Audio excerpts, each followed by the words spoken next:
All right. Thank you so much for joining. This is Into the Light podcast. I'm your host, Edina Mauvana. This is podcast episode 1.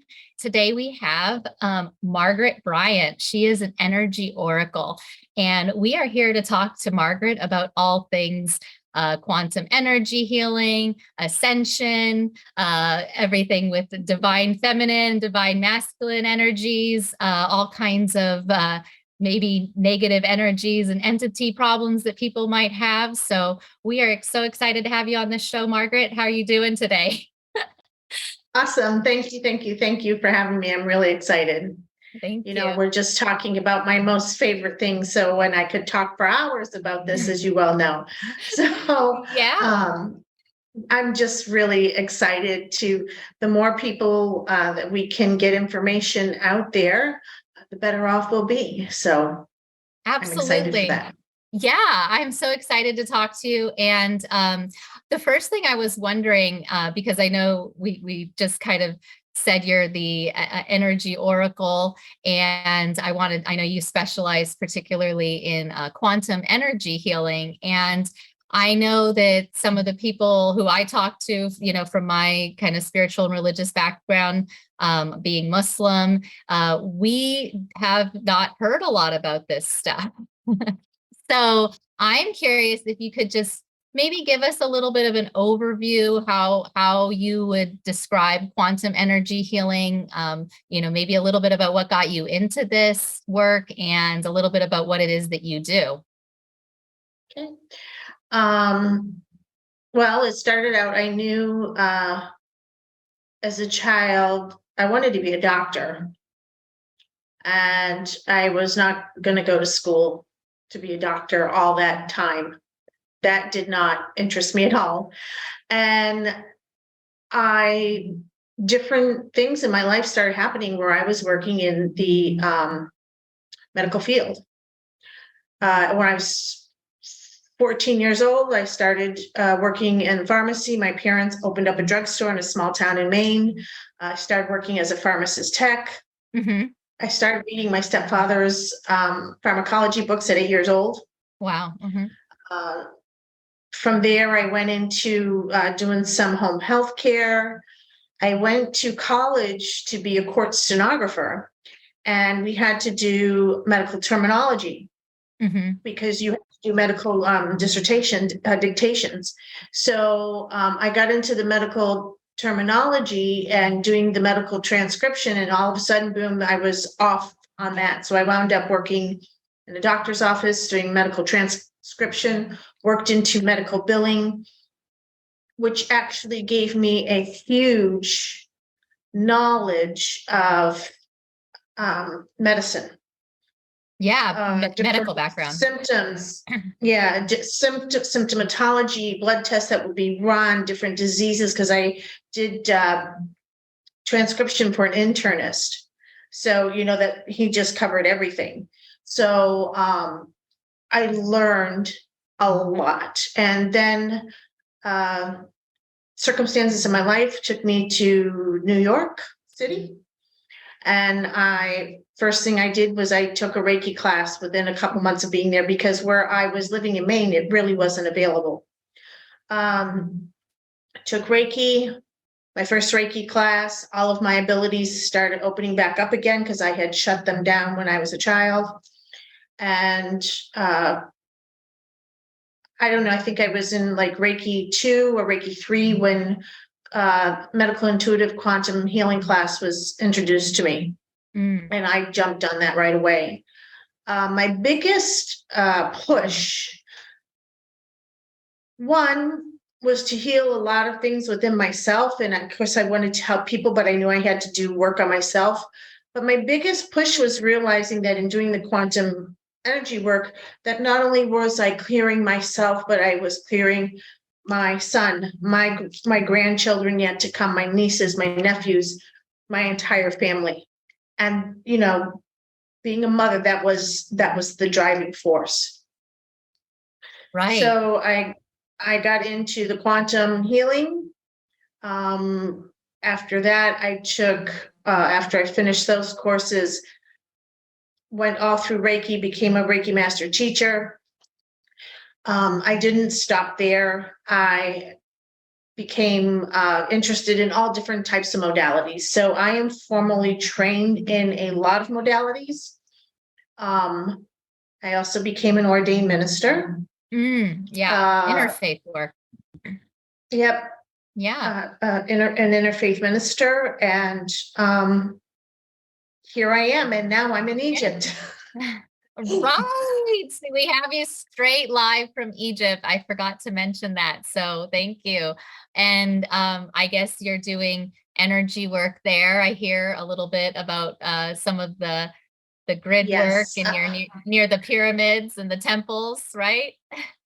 Well, I'm actually kind of in between Cairo and Luxor. I'm in Hurghada, but there are grid lines here that I'm sit upon. I do grid work. I do a lot of planetary work besides personal helping people individually and teaching as well. So yeah, I'm here in Egypt. I wasn't sure why I needed to come to Egypt. And then I was like, no, I don't need to go to Egypt. And then they dangled a bonus in front of me in the frame of a boyfriend. Oh, and that always so helps. they were like, oh yeah, she'll go now. That'll do it. That'll get us there. Nothing like that. Yeah, the divine feminine, divine masculine. That's what makes us tick. Yeah, that was a great introduction. So I heard a couple things that I want to ask you. You know, your background sounds really great, especially coming from, you know, medical practitioner, nursing, high level of education and understanding of, you know, medical science, really. And, you know, when we talk about quantum energy, it's moving us into this world of, you know, the metaphysical kind of scientific, unscientific woo-woo, you know, pseudoscience, no, right? It actually is quantum healing actually is now become, which was around for a long time, and now is starting to get backed by science. Yeah, I learned that a little bit. Can you, it's, how does that relate? Yeah, Because there is no time or space, truly. And quantum physics has proven that when you get away from where you sit, there is no time or space. So one way that they proved this was they took some DNA, split it, and manipulated one piece, and the other piece reacted the same exact way at the same exact time, even though they didn't manipulate it. Then they split them 500 feet apart, and there's a whole bunch of research documented papers on this. They split it 500 feet, same thing. When they manipulated it over here, both of them reacted at the exact same time, the exact same way. Then they did 500 miles, and you know, they just kept going. And distance doesn't matter. Yeah, distance doesn't matter. Right. And so that was showing that everything is connected, and there is no time or space in between that. And that's the basis of quantum healing. Now, there's many different forms of quantum healing. A lot of it, most of it that I'm aware of, all of it you use breath work, but some of them, there's very formal ways of using breath work. The quantum healing that I teach, actually, I have taken bits and pieces from all of my trainings and put them together in this class, and using different commands and techniques to do the work and release core issues from people. If you release the core, the seed thought, that is what starts producing the illnesses. Okay. Yeah. Trauma. So trauma wounds, you know, being told you're not good enough when you're a kid, and all different kinds of things. Yes. Those things get held in the body and become your belief systems. Or even if you don't believe it and you just hear it and you've heard it enough, it still is in your body and will still start producing problems. So basically, it comes out here into the mental body, it comes in the etheric, then it comes into the mental body, moves into the emotional body, then into the physical body. The emotion you're starting to feed emotions to it comes into the physical body, and then it will start manifesting as a physical anomaly. Right. Physical affliction and mental. Also, we have disorder, mental health afflictions. Yeah. So yeah, that's an interesting kind of, way to look at how we get sick, physical illnesses. So I know a little bit about your work. Sounds like you have great experience, healing people too, and getting rid of some of these negative energy and bodies. Can you tell me a little bit about how, what is the healing that you see that you help, your the thing with? that I love about quantum is it's called what I call one and done. Yeah. When someone comes to see me for certain things, we will address them. And when they come back 3 months, 6 months later, those things are gone. It's for something else. It's not a Band-Aid fix or a feel-good type of thing. You come in, we get the work done, or I do most of my work online, get the work done, and it's done. It may happen instantaneously, and it may take a couple of weeks to play out, but usually it's really very fast. So you go after the seed thought and you remove that, and then you can start to remove the disease processes and the physical symptomatology that goes along with it. But you must get that seed that started it, or everything else is a Band-Aid fix, because the seed's just going to keep growing, just like a dandelion. If you don't pull the whole root out of that dandelion root out of the ground, it's going to come again. Yeah. It's the same, works the same way. So quantum healing, sometimes someone will come and they'll have many things to work on, and so it could take 2 or 3 sessions to be able to go through all of it. And then basically that's it. Then they'll come see you, maybe call you again in 6 months. But I'm at a point in my life,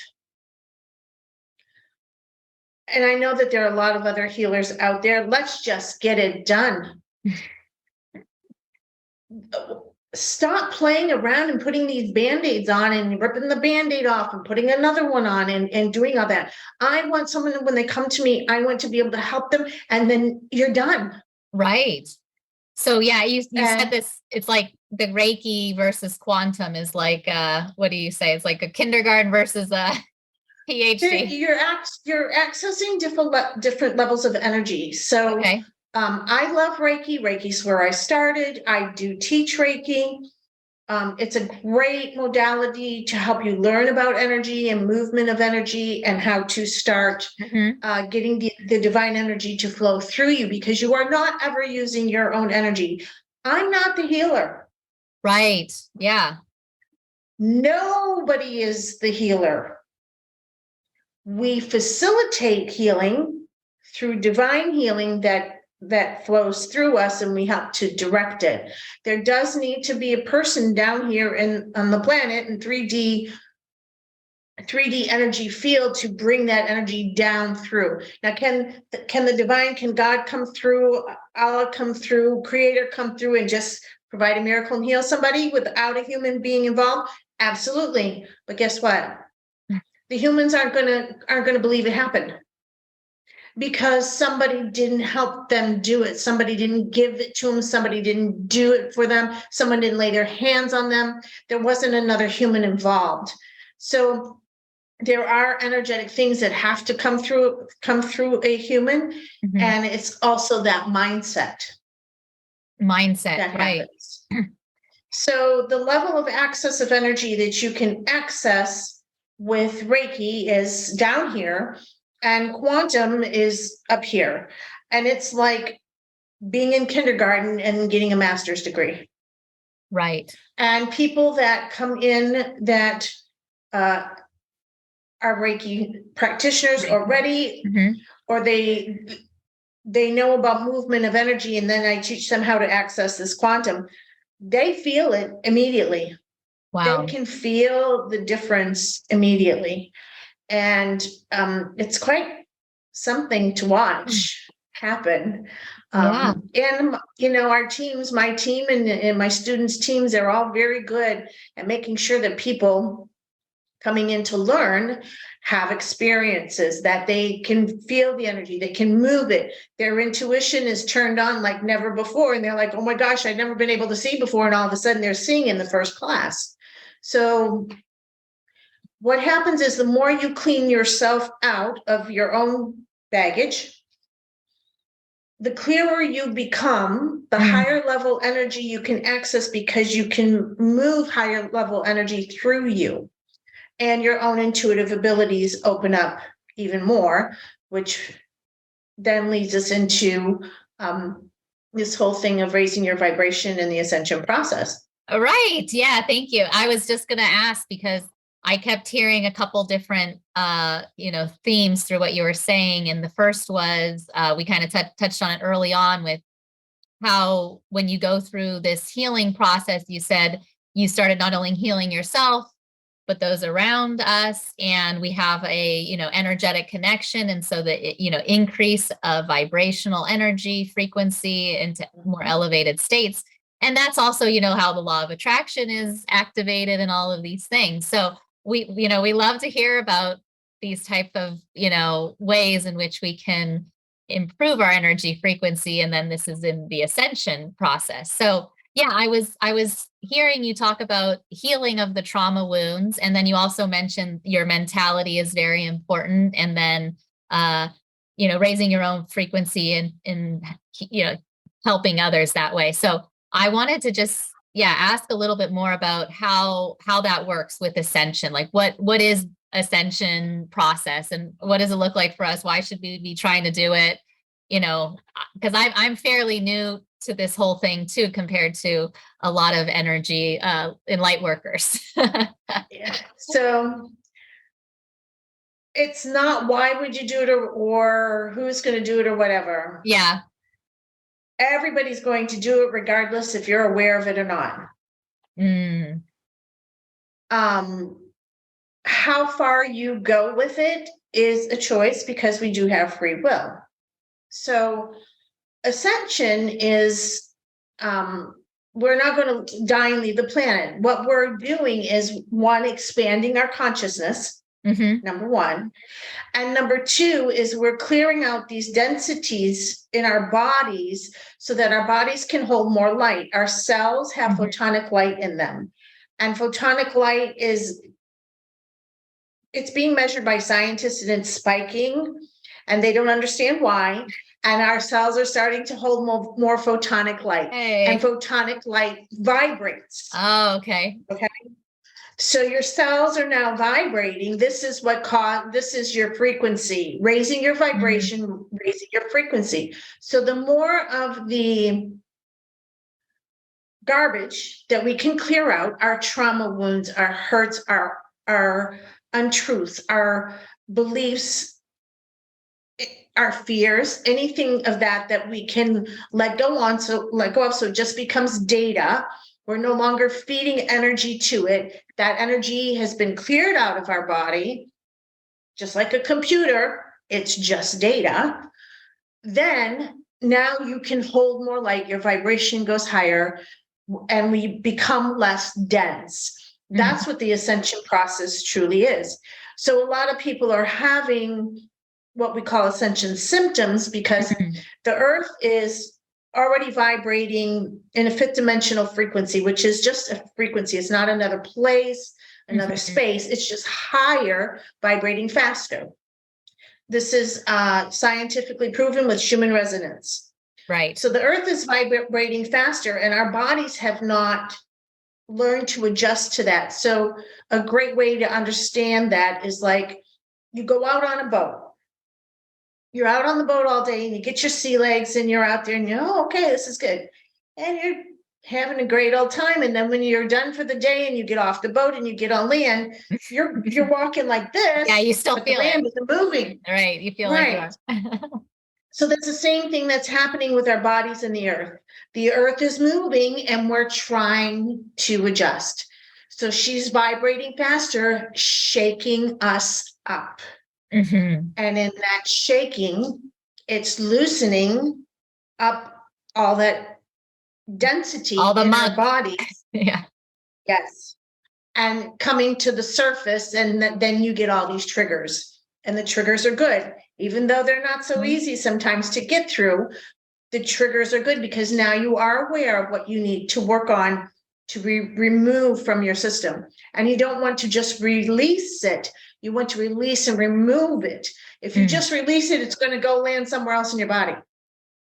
Right. So the quantum energy healing work is where you have that extra layer of actually removing Removing it. And yes. So and we, just I find this so interesting because, like you said, it also has to, like, you could have memory of something, but it's like you have to remove the color or something. We do these meditations where that's the way to kind of heal the trauma, is by not just pretending it's not there, but to integrate it into your I guess even on a cellular level, right? Yes. And there's many great modalities out there to do, and there's great places to start. One is not the get all end all. One teacher is not the get all end all. And opening yourself up to what resonates with you, what piques your interest. You could sit there and say you're new to all of this, and opening up and say, okay, dear universe, what do I need to know today? You get on there and you hear meditation, and you Google meditation, and all of a sudden theta healing's coming up in your feed, and quantum healing and chakras and all of that. It's gonna show up. What's for you will show up. Right. That's how when the student is ready, the teacher will appear. And that is very true. That was true. It was true in my case when you appeared for me. So thank you. Yes. The most amazing connections are made through this work and what I do with so many different people from all different walks of life and backgrounds, and different levels of their own process. Some are just learning, some are healers. They know they're supposed to be healers, don't know how or what to do with that. Students, clients come to me, I want to do this. Okay, well, let's see where you are now, and then we'll put you on a schedule of mentoring, homework. There may be channeled messages that come in. So everything is very individualized. Even the classes, when I teach group classes, everything will be individualized, and everything that comes in will be something that each one of those students needs. I have learned to be able to just step aside and let the divine teach my classes. I let my spirit guides, I let all of them, okay, we're getting ready to teach, and the whole group comes in, okay, let's go. We have a curriculum. Yeah. There is a curriculum to follow, but each client session is different. Each class is different. I've never done the same thing twice. And I've been doing this since 2006 is when I took my first Reiki class. Nothing has been done twice. Wow. Yeah, everyone has a unique affliction, I guess. I wanted to ask, a little bit about that, because you mentioned things like homework and daily practices, daily meditations, and I was a little bit curious about, where do you see the work being like most successful, or sometimes not as successful, like when we're trying to go through our healing journey? Like, are there things that we really have to, do each day, and it's different for everyone. And maybe sometimes it doesn't, people, I don't know, sometimes it works better and sometimes it doesn't. I'm just curious if you have any insight into like what makes it work well. There are so many, of course, everybody's different. So one of the first things I always recommend is meditation. And the first thing you'll get, oh, I can't do meditation. I've tried and I can't be quiet. You don't need to be quiet. Listen to a guided meditation. And even when your mind starts to wander, you'll get pulled back in. Listen to a guided meditation before you're going to sleep, because you'll fall asleep. The subconscious mind and the body will still react and do exactly what the meditation is instructing you to do. So starting with that and doing something, listening to that every day, listening to some sort of affirmations every day. And it doesn't have to be half an hour, an hour. It can be 5 minutes twice a day. Right. It could be 10 minutes twice a day. The whole point is to stop, get quiet, breathe, center, and just sit still for a minute and turn off all the outside stuff. Or you could sit here and pay attention to everything outside, heighten your senses. What are you hearing? So you're sitting in the middle of New York City, just a few blocks from Times Square. What are you hearing? Okay, people walking. I hear a little girl laughing. Of course, you hear sirens and brakes and cars, but what else are you hearing? Are you hearing a helicopter? Are you hearing a conversation? So it's just to slow down. You meditate every day. You don't even realize it. When you wash dishes, it's a repetitive motion, and you've got your hands in warm water, which will put you in a meditative state. Showers. Washing dishes. I like my showers. Showers, especially because when you're in a shower, you're breathing a special way while the water's coming down over you. It will put you in a meditative state. Yeah. I can't tell you how many times, and probably everybody listening, you drive to work the same way every day. Yeah. And there are days that you get to work and you're like, oh my God, how did I get here? I don't remember getting off the highway. I don't remember turning on the highway. How did I get here? Right. So when you do repetitive things, you enter a meditative state. So the body takes over, and the mind just gets quiet. And that's paying attention to everything else that you don't normally pay attention to. Absolutely. So yeah. It is. It's real. And once you start thinking about that, you'll start recognizing those things. It's all about awareness. So you're aware that these things could happen, and this could be meditation. You're like, oh my God, I've been meditating. I didn't know it. And so then you get excited. Chakra clearing is chakra meditations. Learning about the chakras is the next place that I tell people to go. In a lot of yogic traditions, Hindu traditions, Buddhist traditions, there's a lot of attention on the chakras and balancing them, but they don't teach you how to clean them out. Oh, yeah. So this is the next level, cleaning out with quantum. Yes, cleaning them out is what's important, because if not, you're just balancing all the garbage. It's still in there. Right. So, these are some of the things where people can start, and there's tons of great meditations on YouTube, tons of information out there about chakras. And so nobody can say, well, I can't find anything. Right. There is. It's not possible. Back when I started and when I was a kid, when I was a kid, I searched for all these things, and there were books about the occult, ghosts, and witchcraft. That was it. And vampires. And then when I got to New York and I went into the huge Barnes and Noble in Union Square, and there were aisles and aisles and aisles of self-help book and spirituality and metaphysics and intuition. I sat there, I cried. I was so happy. And I wasn't so happy only for myself. I was so happy that now all of that was available for everybody else.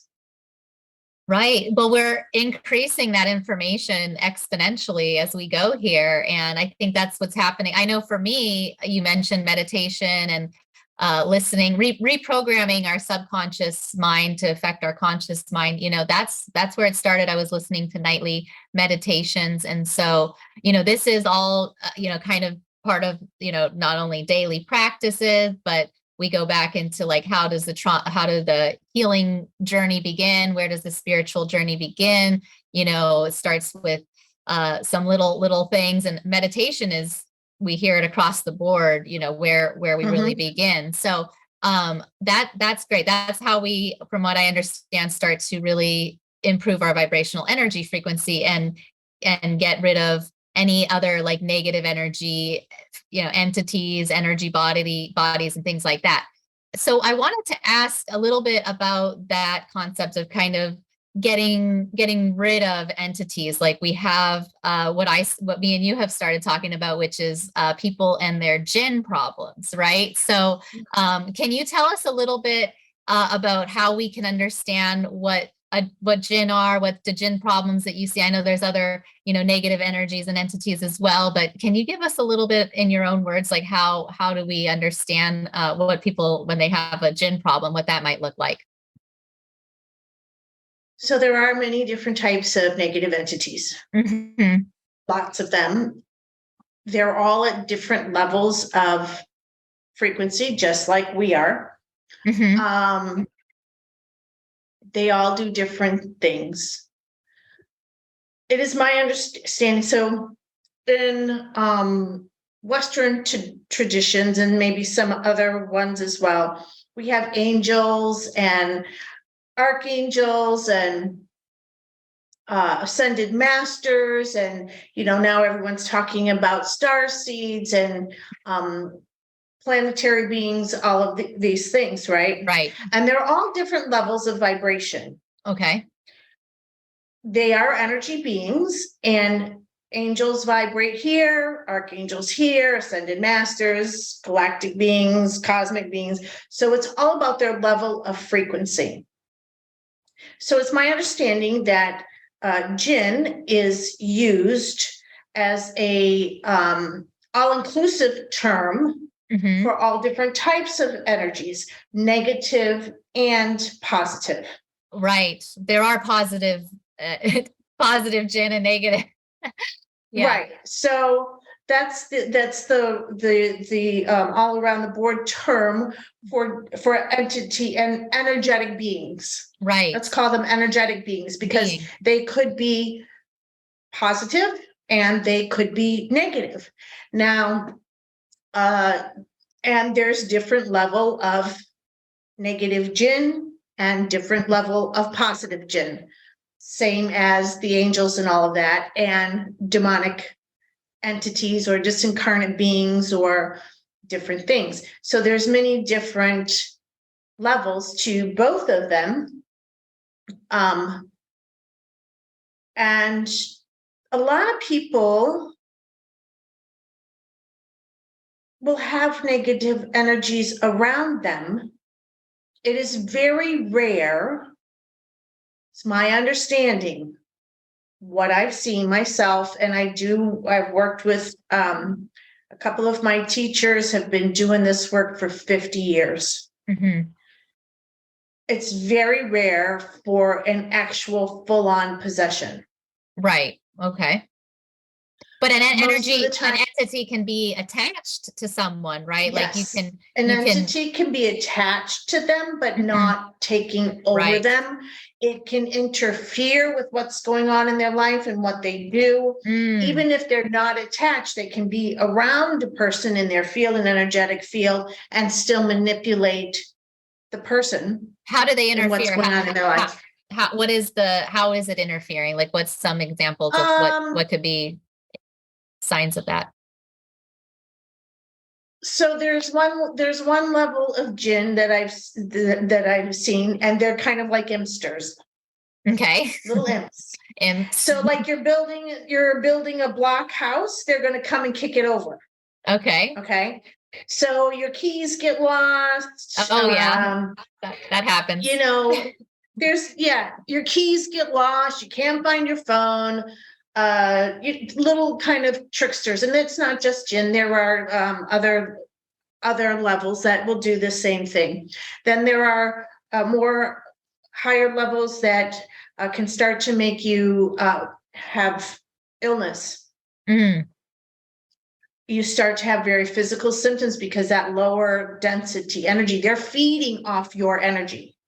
Oh, yeah. So they like negative energy. That's what they feed off of. So they're going to create chaos in your life and around you to get you to create more negative energy to feed them. Right. And that's where we have to take ownership of our triggers and how we're, maybe balancing ourselves more to, Yes. with our own healing journey. Like that's where we see the connection between trauma wounds and, reactionary. They're there, but most people that are, healthy and pretty happy in their life and everything, those negative energies aren't around them that much. They're like in that outside off in the playing field over here. Right. But then you take people who battling with depression.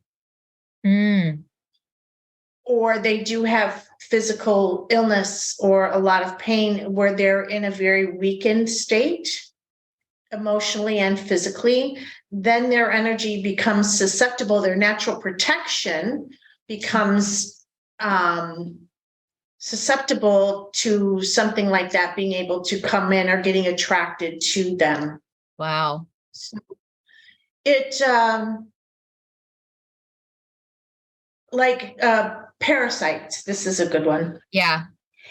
85% of the population have parasites, and they're not the parasites like ringworm, pinworm, and all those things. These are energetic parasites. Okay. They look like all different things, but the best way to describe them is most of them look like eels. Okay. With a mouth, and they're usually black, and they'll be in the body. They are typically neutral. Okay. And they're just energy feeders. They don't realize that by sucking your energy dry, that it can actually cause physical harm or even discomfort in the body. Okay. So they're not doing it to harm you. Maliciously, they're just trying to survive. Right. So, they're all different sizes, all different things. So you go in and you remove them. They can come in and out of your energy field pretty easily. The biggest thing that I teach first thing to my clients and my students is about protection, so that once we get this stuff cleared out of you, now you have a protection field and you can keep that up so those things cannot get in. Right. And that's where the daily practices also come in, right? Because you have to the worst place to pick up negative entities of any sort or parasites are bars and clubs. Right. And it's not necessarily because you're, you might go with your friends and have one drink. That's fine. It's more because most of the people that hang out in those places, they've got all different kinds of problems going on in their life. Trust me, I used to love to go to the club. I used to love to go to the bar and have a drink. But they hang out there because once you have one drink, two drinks, your energy field starts to get holes in it. Your auric field starts to get holes in it. And now they can all get in really fast. And then they'll say, oh, I like her. She likes my drink and she likes my music and she's so much fun. I'm going home with her. And then now you're in trouble. Right. Protection also, in keeping our energy intact. And I know for myself, I whenever I do go out, but I prefer not to drink and stuff. And I feel that adds benefit. You have a resistance, and you can consciously be protecting yourself from other people's energy. So I know in my case, I certainly feel that. But yeah, it's also obviously, yeah. The protection is also important too, because a lot of people are empathic. Most people are empathic. And that's a great thing. Being empathic is a great thing. And people are like, no, it's not. Yes, it is. If you know how to use your protection, then you can gauge a room and what is going on in there without it affecting you. Yeah. Some people can have sensory like strengths with their nose, they can, it's all the empathic abilities that kick in to detect. Well, most people can walk into a room, and let's say there was a big fight in this room and it's all quieted down, and then someone comes in the room and they say, oh my God, what happened in here? Because they'll say you can cut the tension with a knife, because 95% of the population can feel something off, something heavy, something dense. So that's a natural ability in people. Now, in some people, is that ability heightened? Yes, it is. Definitely. But if you learn that protection, how to protect your energy, you can read the situation without it affecting you.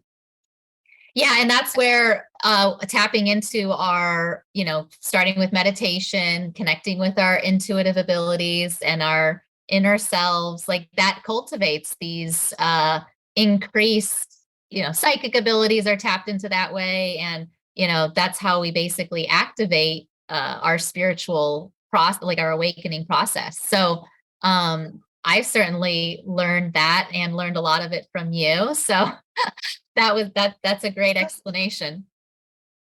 And there's a lot of, you do a lot also of your own self-learning. You're reading a lot, you're connecting with other teachers, you're connecting with other healers and just other people in a spiritual community to learn.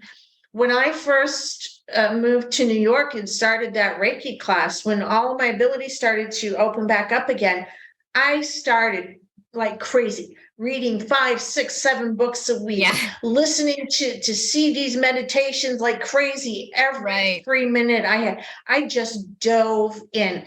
And then there would be a time where, okay, I'm not reading anything, like a week.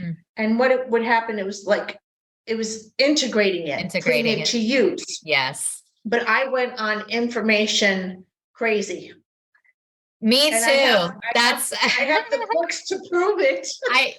My shelf it doesn't even fit anymore now.